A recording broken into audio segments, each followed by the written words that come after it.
Hi, everyone. Welcome back to Tan's Two Cents, where unfiltered strategies meet real world success. I'm your host, Tanwilson, and today's episode is all about connection, how the people who once built the systems inside government are now helping shape the policies that make those systems possible. My guest today is Ross Guckert, who spent years leading major modernization programs inside the Army as a program executive officer for the Enterprise Information Systems and is now the executive vice president for defense programs at J.A. Green and Company. If you've ever heard of J.A. Green, they're a bipartisan government relations firm that's basically where national security meets strategy. They help defense and tech companies navigate the complex landscapes of government programs and national security initiatives, strengthening the innovation and industrial base that supports the U.S. defense. Ross has seen it all from acquisition reform battles to modernization milestones, and now he's helping industry navigate the complex policy world. Ross, thanks so much and welcome to our show, and say hello to our intellectual listeners and tell them a little bit about yourself. Tan, thank you very much. Pleasure to be here to discuss some very important topics. So, as you mentioned, I work at J.A. Green, retired in 2024 after about 34 and a half years of civilian service. Last job being the PEO for Enterprise Information Systems. And so at J.A. Green, we do lobbying. We have a lobbying side.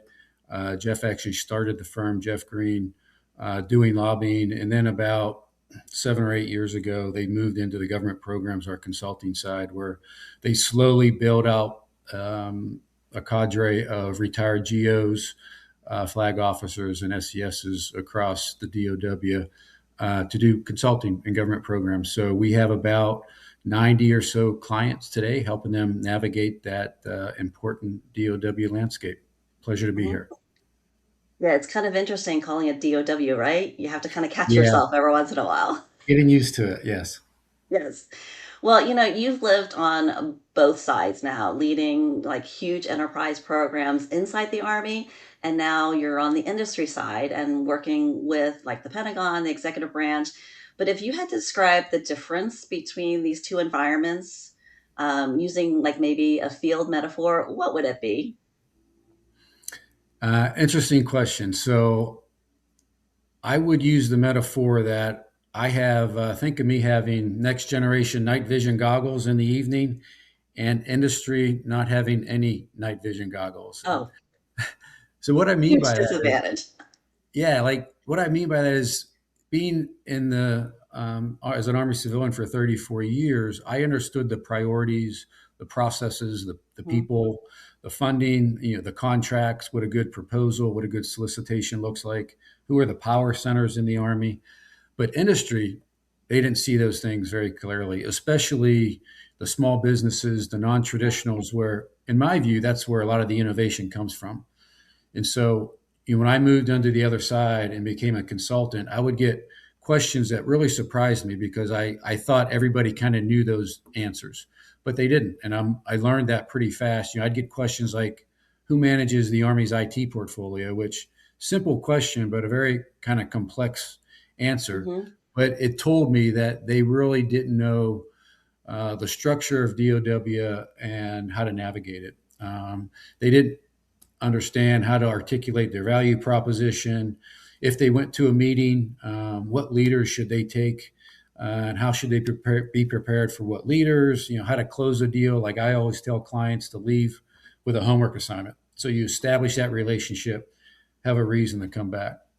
So my experience has been those new to DOW in that landscape, they kind of have blinders on. And when the folks in the government, like I was, I could see things kind of clear as day. So that's the backdrop. I noticed this gap as I started working as a DPEO, a deputy PEO, in a number of portfolios, and ultimately became a PEO.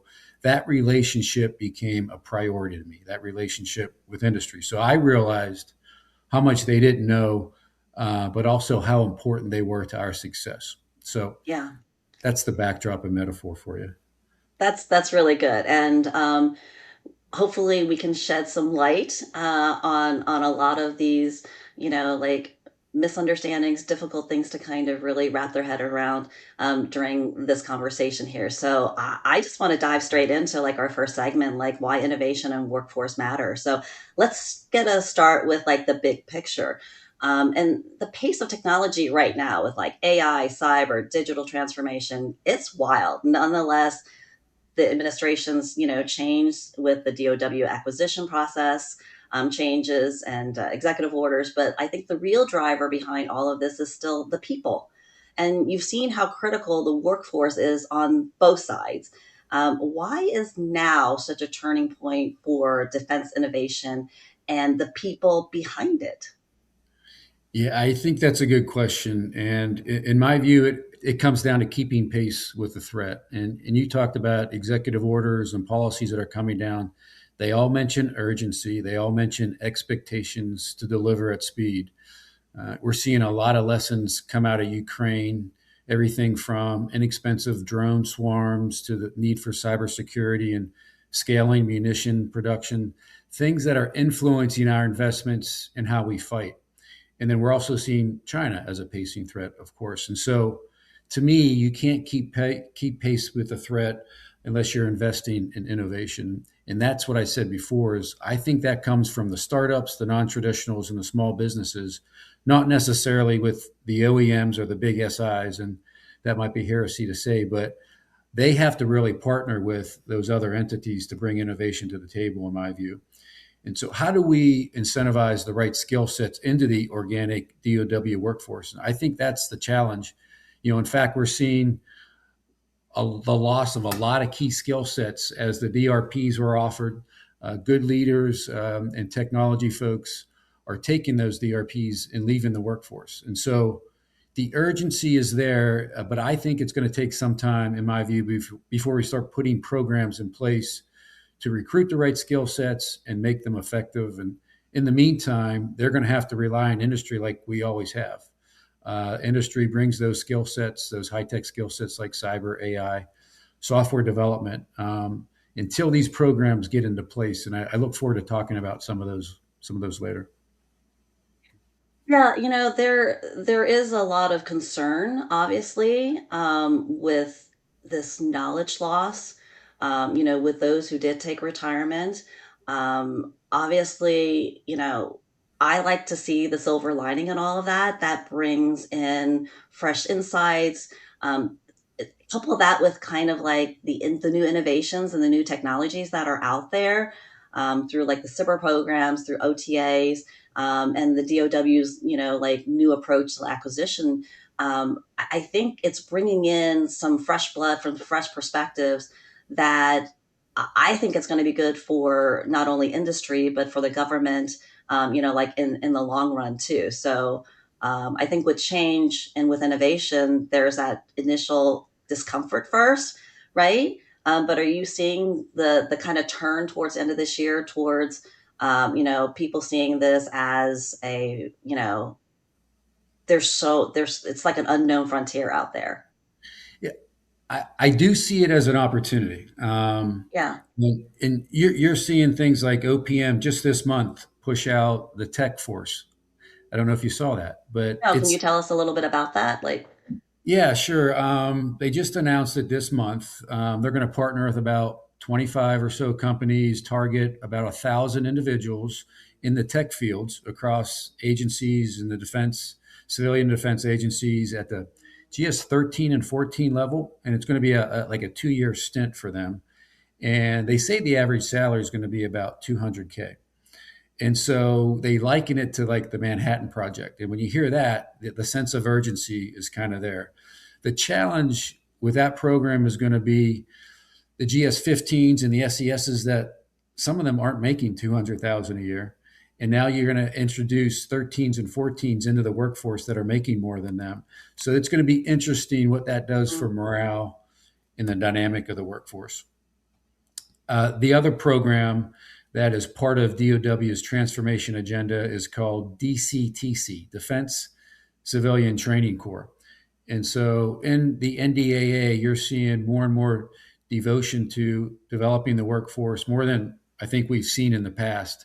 It talks about directing key performance and behavioral objectives aligned with digital and AI literacy, as well as things like end user engagements and iterative development cycles. And these all go into the performance plans of the workers within DOW. And so some are calling it a talent development factory for individuals to be cross functional, to be agile, to be digitally literate. And I think it has a 180-day mandate to put into place, but then they have to scale it across DOW. And that's going to be the challenge, is scaling it. But I also would offer that we have existing authorities in DOW that probably could be used more. Things like retention bonuses, things like pay banding, and what they used to call the acquisition demo, where you could significantly reward high performing employees, training with industry, graduate degrees, all these incentives to get the right skill sets within the workforce, but they're expensive. So DOW does have to make that investment, be willing to make that investment in their people if they're going to recruit, retain, and train them. Yeah. Well, I think both of those initiatives are really interesting, especially for customers that, potential new GovCon entrants who work in some, highly innovative technology areas. That this is a really great turning point for some very innovative, high skilled, high technology type of staff and companies. So there's your silver lining there, and that's a bit of hot tea. So I'm glad that you shared those two new opportunities with us. So I want to kind of shift a little bit to our next segment about from Army to advocacy, and you've had one of the biggest jobs in the Army's IT and modernization world, and now you're on the strategic side. So welcome to the strategy side, leading some defense programs over at JA Green, where you're helping clients kind of strengthen their government partnerships and modernization efforts through engagements with the Pentagon and executive branch and other organizations. That's kind of a big pivot. But what pulled you towards advocacy and the private sector? To me, it makes sense, but share that journey with us. Yeah, it was, I had a number of options, but when I looked at consulting and helping clients navigate, especially clients with a really compelling value proposition, it really made me feel like I was still able to have a sense of service.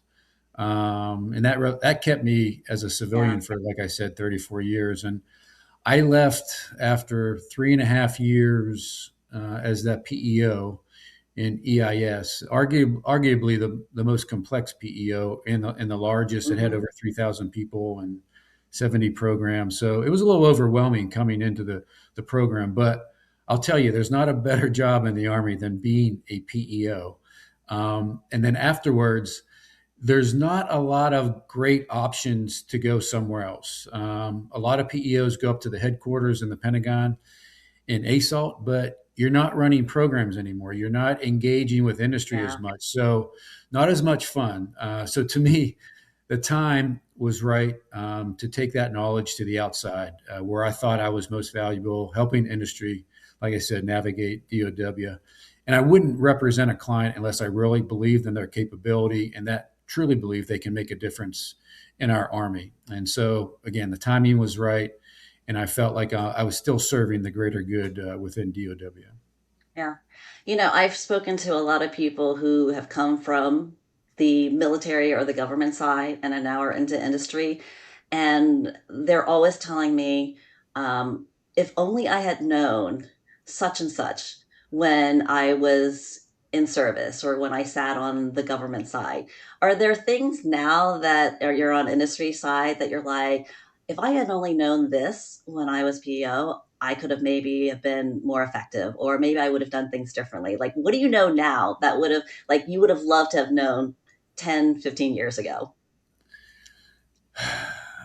Um, I know that's putting you on the like, no, what I learned in the PEO position was, how do I bring industry in before I put a solicitation on the street? So I would do industry days. I would do RFIs. I would do one-on-ones. Put the draft solicitation on the street. And what that does is, one, you're being transparent with industry, but also industry is able to then shape your requirement because they know best what the state of the art is in the market.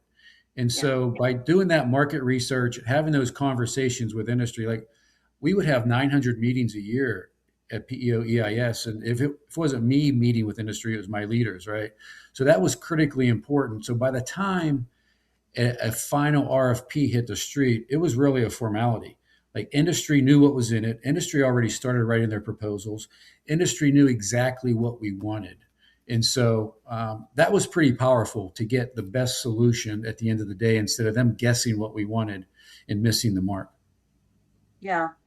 Well, it's interesting that you said shaping the requirement because sometimes when you say that term, people think about it in a negative way, like, oh, you're Yeah. shaping it, like to your advantage. Well, yes, there's that element, right? You want to go in and kind of shape it so that you are the one who is presenting the best solution.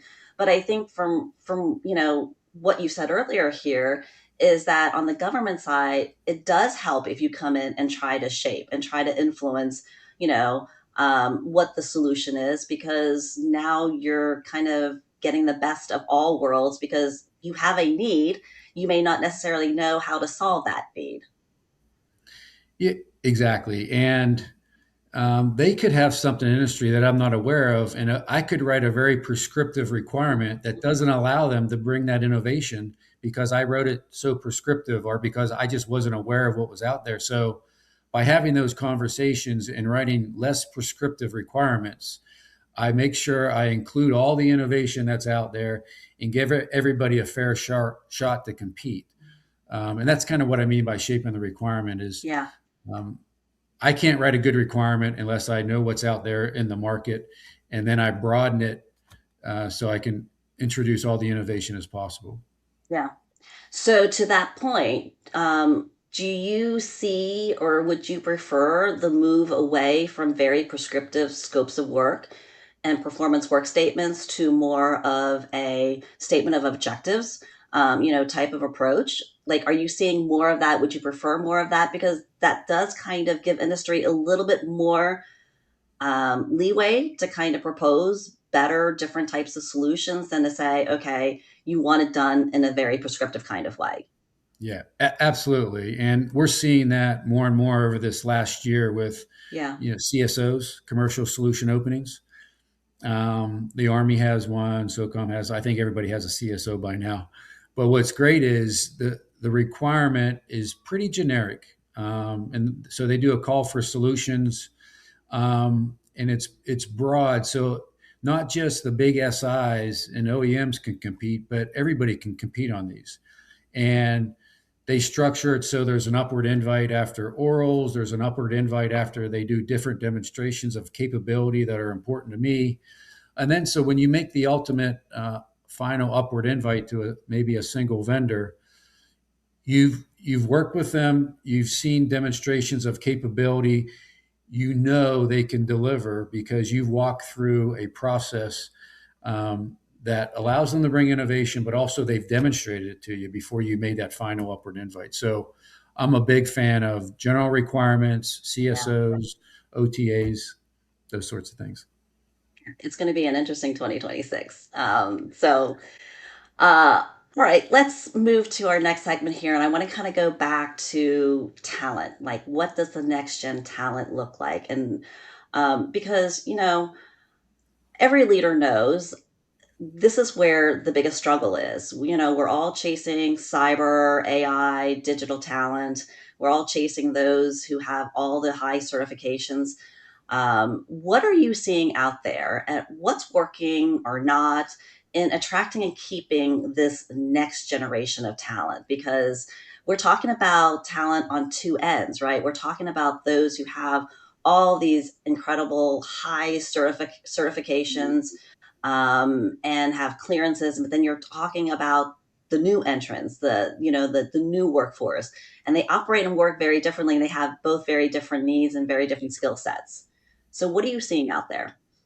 Yeah, well, one thing that's not working is the workforce reductions and the funding cuts are really not Mhm. incentivizing folks to stay, and reducing the general officers and the SESs amongst our ranks are not doing that as well. I talked to one PEO, and he said I have to absorb over a 20% cut in funding and 20% cut in my people, and I'm supposed to keep the momentum of our programs and keep the lights on. And I really don't know how they do that with those types of cuts. So the workforce is seeing that, especially good leaders and technical talent. And like we talked about earlier, they're taking the DRP. But so that's starting to stabilize a little bit. But when that does, that's when I think DOW can focus on those programs we talked about to grow the workforce, to get the right skill sets. And some would say, well, we're going to bring them in, we're going to train them, and they're just going to go back to industry. And that's true. But at AUSA a few years ago, they always pull the SESs together in the Army, and the Army leadership has a conversation. And this came up to train a bunch of individuals to get them into the Army and support us. And then the comment was, well, after you train them all, they're all going to leave. And the response was, well, if I train 100 and 10 or 20% stay, maybe that's a win. Maybe that's okay. So you just have to be willing to live with those percentages, but you also have to be willing to recognize some people aren't going to stay, but some of them are. And so what is that percentage that's acceptable? We talked about those two programs. It's going to be interesting how they get implemented and how they incentivize recruitment of those key skill sets. So I'm waiting to see how they play out.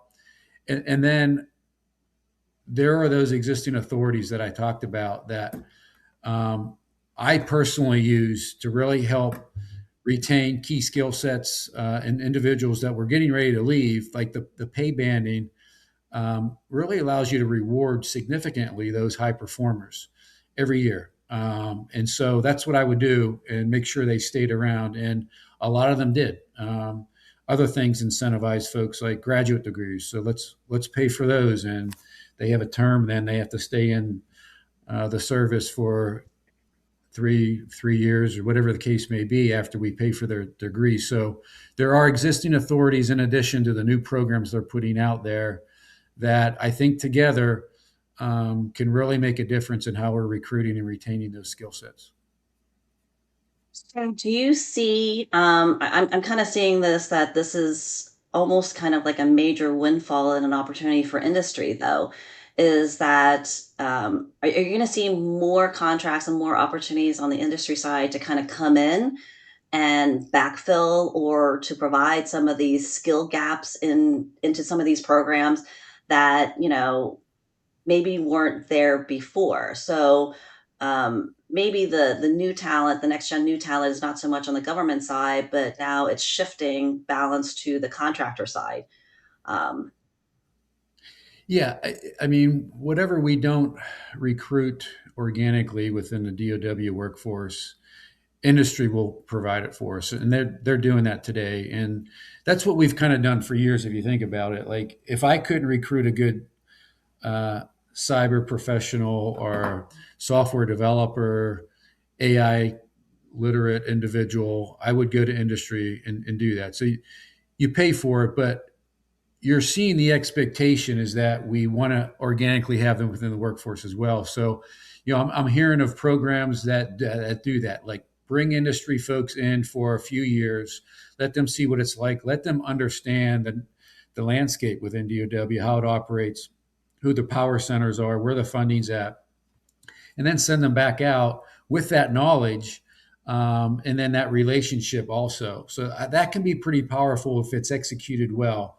And those are the types of programs I'm hearing about it. But you're right; it is going to be a revolving door. But if we can like codify that and make it into a program mhm, and target those skill sets, that could be pretty powerful. mhm. Yeah, so I've only sat on the industry side, and I know one of the complaints that industry always has is I lost another person to the government side. You get someone in there who understands the customer, who understands the environment, the systems, whatever it is. Next thing you know, you've lost one of your top key, highly qualified, staff. They're being hired as now, a GS employee and is going to the government side. So I think, for industry, I think it's probably the delicate balance, and the challenge is you get a rock star, all of a sudden they're fulfilling this, huge gap or need within the government side, and now they're no longer on your payroll or working for you. So um, it's a tug and pull, right? It is. It's not a new tug and pull. I mean, I'm seeing that a lot.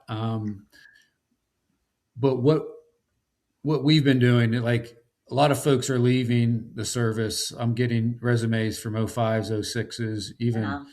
SESs.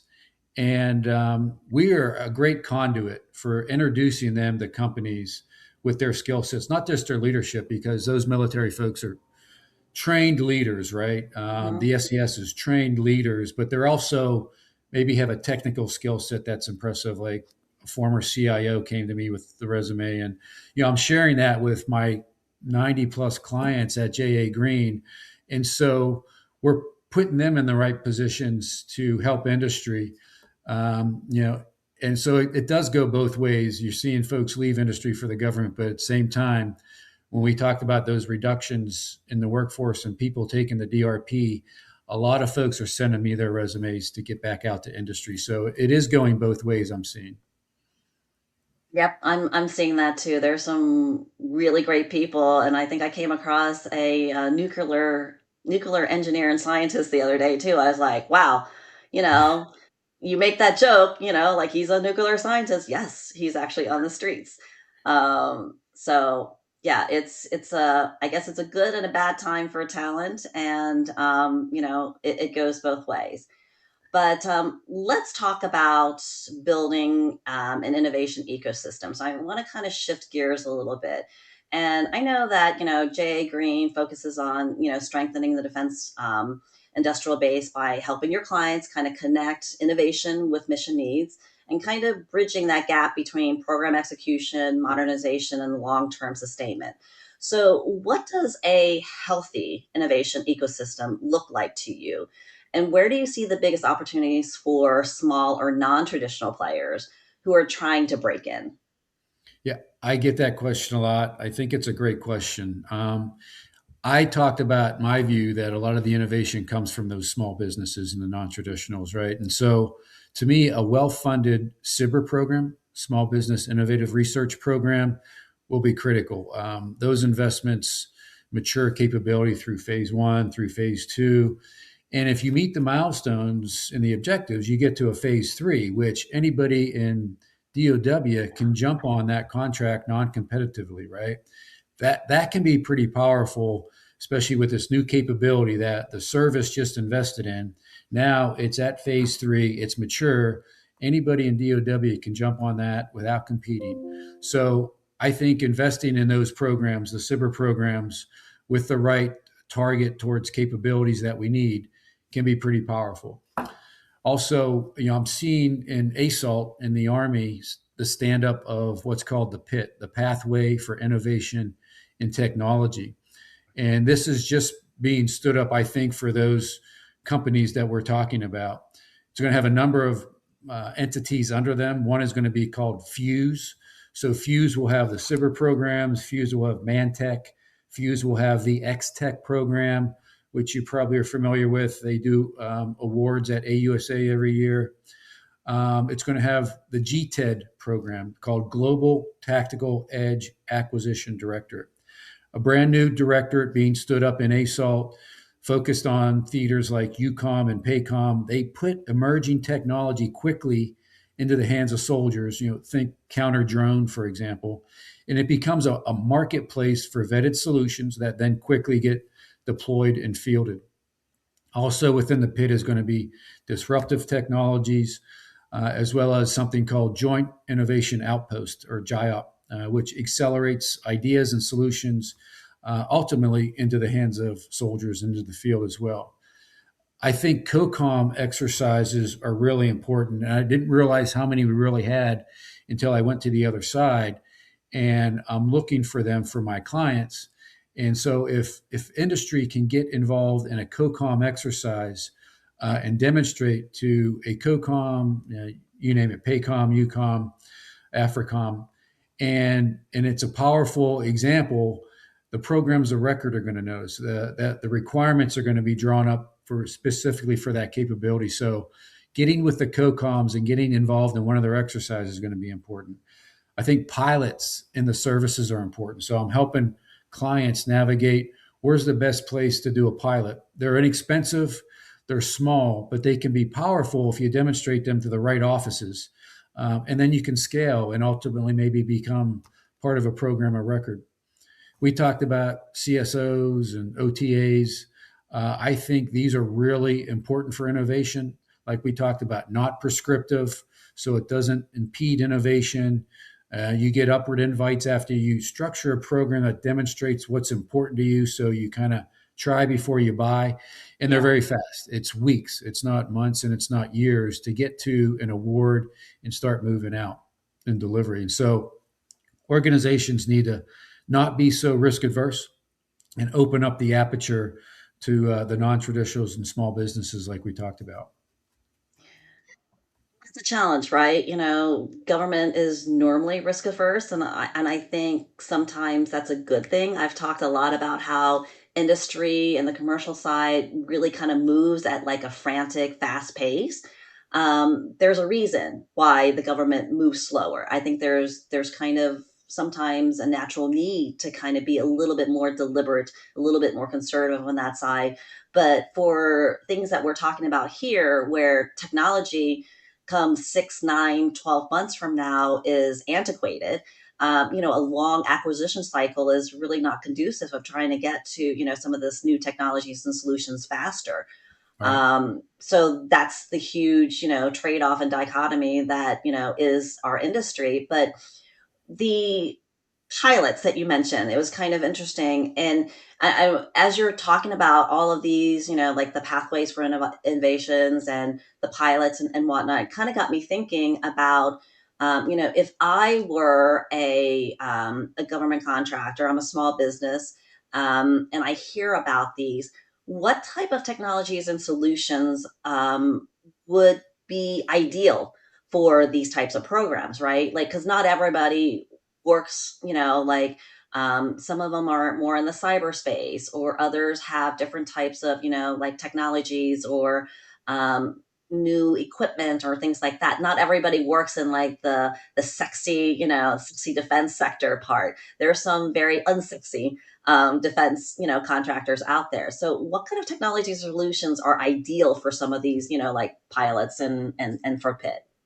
Yeah, I don't know if there's necessarily ones that are ideal. In fact, they're open to Okay. kind of all ideas and discussions, and that's what's great about it. They don't kind of close the aperture, but they kind of open it up because they just don't know what they don't know, and that's why they're really industry friendly and willing to have a conversation, understand what's out there. So, I mean, I bring clients that deliver everything from like cyber deception to infrastructure as a service, um, to predictive logistics, UASs and counter UASs and uh, swarms of drones and AI for many things, whether it's back office, whether it's for warfighting capability, agentic AI. So, really, all over the map of Okay. what they're open to, it really has to add value to the warfighter at the end of the day. And so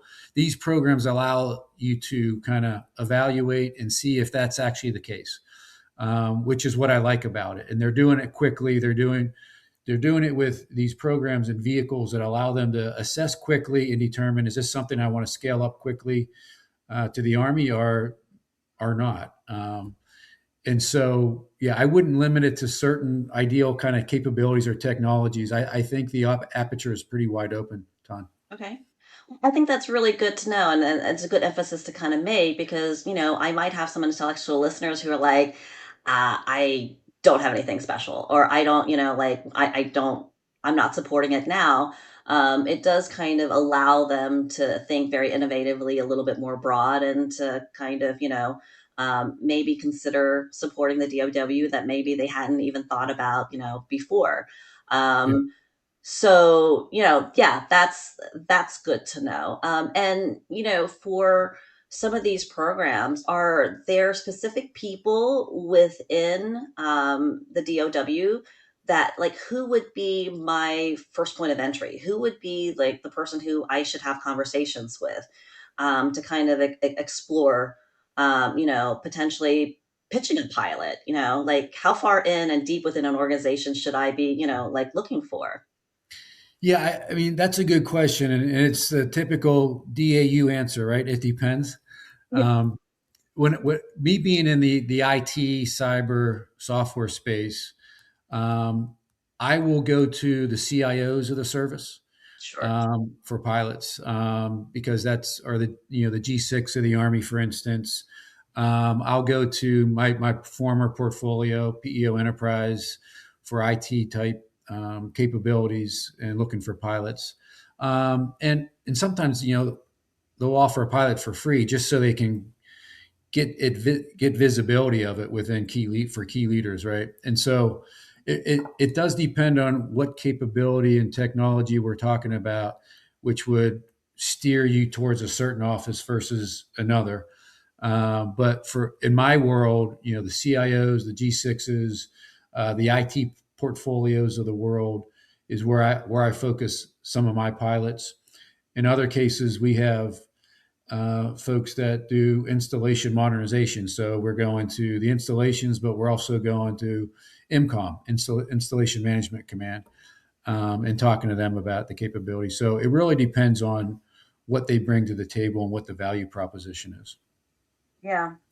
So I think this is the reason why it's so important, now that the administration has kind of loosened its reins on event travel and supporting, different organizations like AFCEA International, CCAF, ACT-IAC, like different associations and organizations like that. It's important for these government buyers and program people to kind of get out to talk to industry so that industry can actually have, direct interface. I'm coming off of AFCEA's Alamo Ace here out in San Antonio, and I would have to say that was probably one of the best ACE events that we've had to date, just because there were so many government program people available That's talking great. directly about specific programs and initiatives.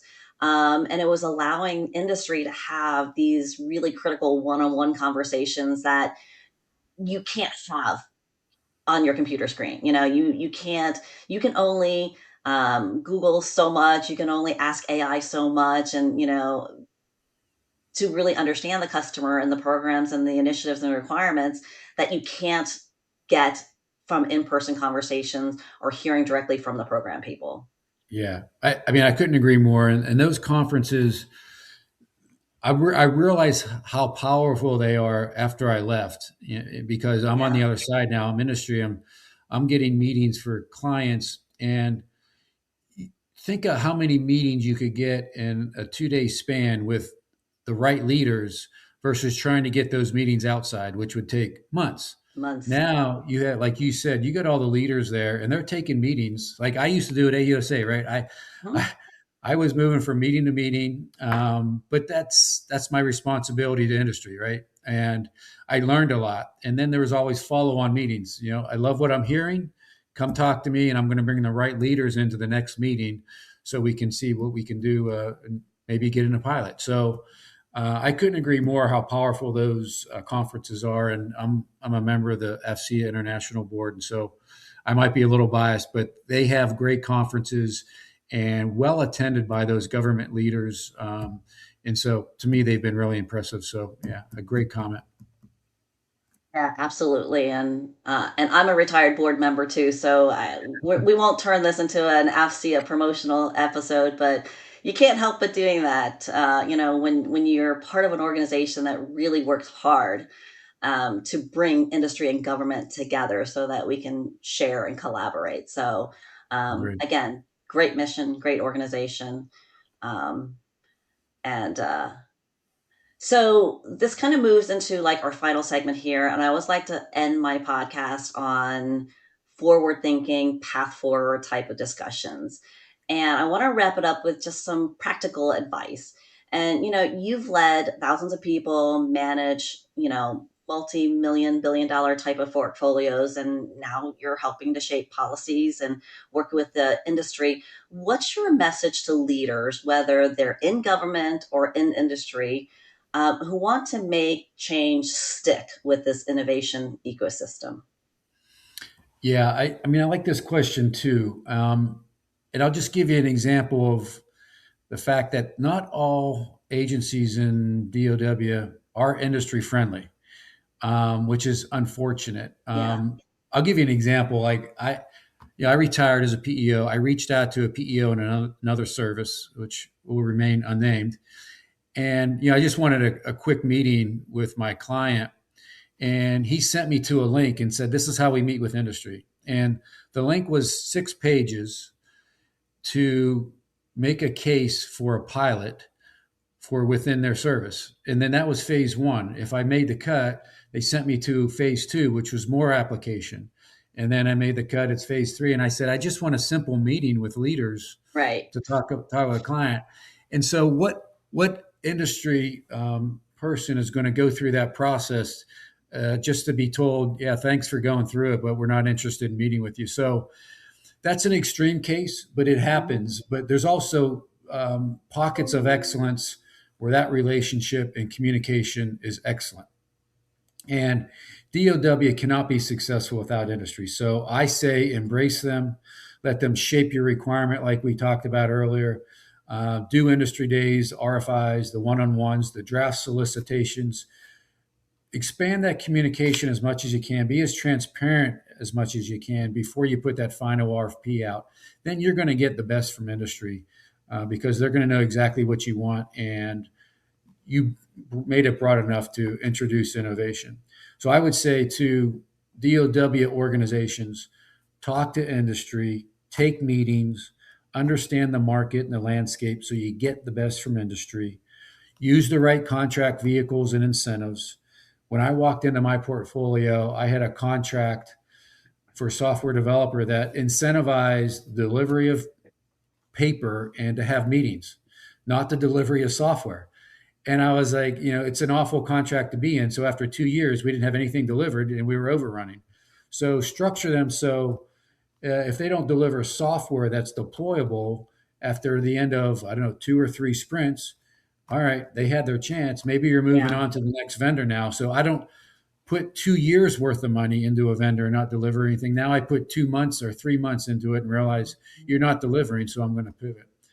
Um, Try before you buy. I said that before, and we did that with EBSC, Enterprise Business Systems Convergence. So we used an OTA. We brought multiple vendors on board, and we had them demonstrate things like data migration, UI, UX, DevSecOps, infrastructure, things that were important to us that they demonstrated before I made that final upward invite. So I knew who I was getting could actually do the job.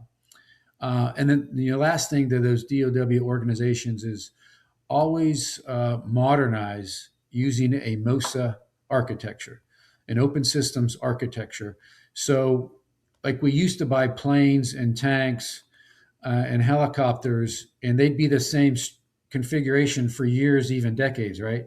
Yeah. Now, with the changing threat and the changing with the pace of innovation, you have to have an architecture that allows you to integrate that regularly.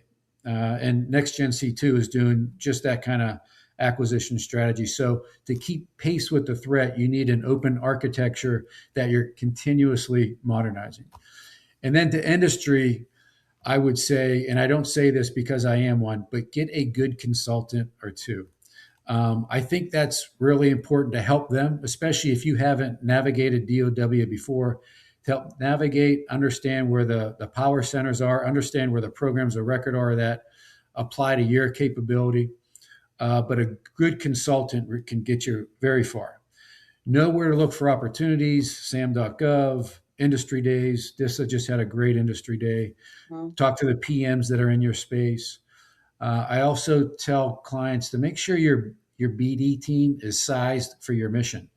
I've worked with some clients that have one BD person, and I give them 10 opportunities or 10 engagements, and they just cannot keep up. Yeah. And so they're really missing out. So good advice is make sure your BD team is sized well for the mission. And then finally, make sure you have a clear discriminator. What sets you apart from your competitors? And then being able to message that clearly. I think that's more of an art than a science, and we help clients do that all the time. We know they have a value proposition and a discriminator because we wouldn't take them on otherwise, but messaging that they need some help with. And so be able to do that if you're introducing yourselves into DOW as a small business, non-traditional. How do you stand out from the others? And I will put a second plug in for find a really good consultant. But before you do that, being a fellow consultant myself, is to really clearly understand what the expectation is and what does success look like, right? So I think a lot of times they come in thinking, oh, I need someone to do X, Y, and Z. Well, for what reason? What's the purpose? What's the end goal? What are you trying to accomplish? Because if you're bringing in a good consultant, you're bringing and you're asking them to help you obtain certain results, and so that makes their performance results oriented. Don't tell them what you need them to do. A good consultant will know what to do. And sometimes it might diverge actually from what they think they should be doing, because if you knew what you were doing, you wouldn't be bringing me in as a consultant to begin with. So Yeah, there's that. But the messaging thing I think is really kind of key too. And I have found that when you have some really detailed conversations about, what are your qualifications? What are your key discriminators? And sometimes the discriminator doesn't have to be that sexy, like we only do this. But you do have to come in with the Me Too discriminators. We can also do this, or we have the capabilities to do this. But it's you're right. deeper. Yeah, whatever. Yeah. Yeah, Yeah, it's the messaging though. It's the being able to kind of translate that into ways that are going to resonate with the buyer. And so unless you know how the buyer's thinking or what the buyer's pain points and what's really going to resonate with them, you could be totally off message, but have an incredible, skill set or discriminator that is just not going to be effective in right. the long run. Yeah, I was really drawn to the model we use at JA Green. So up front, we'll lay out a campaign plan and prioritize like engagements and opportunities kind of over time over the next 12 months, say, with, like you said, an end state or goals in mind. What do we want to Right. accomplish after these quarters or after 12 months? And that's really important. And that keeps us focused on what we're doing every time we go to engagement. And the other thing that we do is we go to the meetings with the clients. And I don't know if all consultants do that, but I think that's really important. One, if I'm going to a meeting with a former colleague, it lends credibility to the client because that colleague knows I wouldn't bring somebody that I didn't believe Right. in. And two, I might ask questions that my client didn't know to ask to get more information. And so going there with a client brings credibility, but also more clarity, I think, to achieving the goals of them. Yeah, exactly. And I think that kind of goes back to, being very transparent and also understanding and hearing from both sides. And that's the reason why I am a firm believer that more organizations should do reverse industry days. Department of Treasury has done really great industry days. DHS. There's some organizations out there that have done reverse industry days and they've done them really well, where you bring in industry to kind of tell your acquisition professionals what industry is thinking, what industry feels. Like when you say this, or when you do this, or when you require this, this is how industry interprets it. And these are all the hoops that we have to go through. And so, kind of understanding the other side and how we operate and how we think and the processes that we go through, that I don't think that sometimes, those who came up through the government side and have only worked within the government side understand what a capture cycle looks like, what the BDs, like how labor intensive and how costly and expensive, some of these BD strategies can be in order to get to like the final end result, in addition to putting together a proposal that's compliant and responsive, right? So, Yeah. hey, what's 18 months and several hundred thousands of dollars, at the end of the day to win a contract.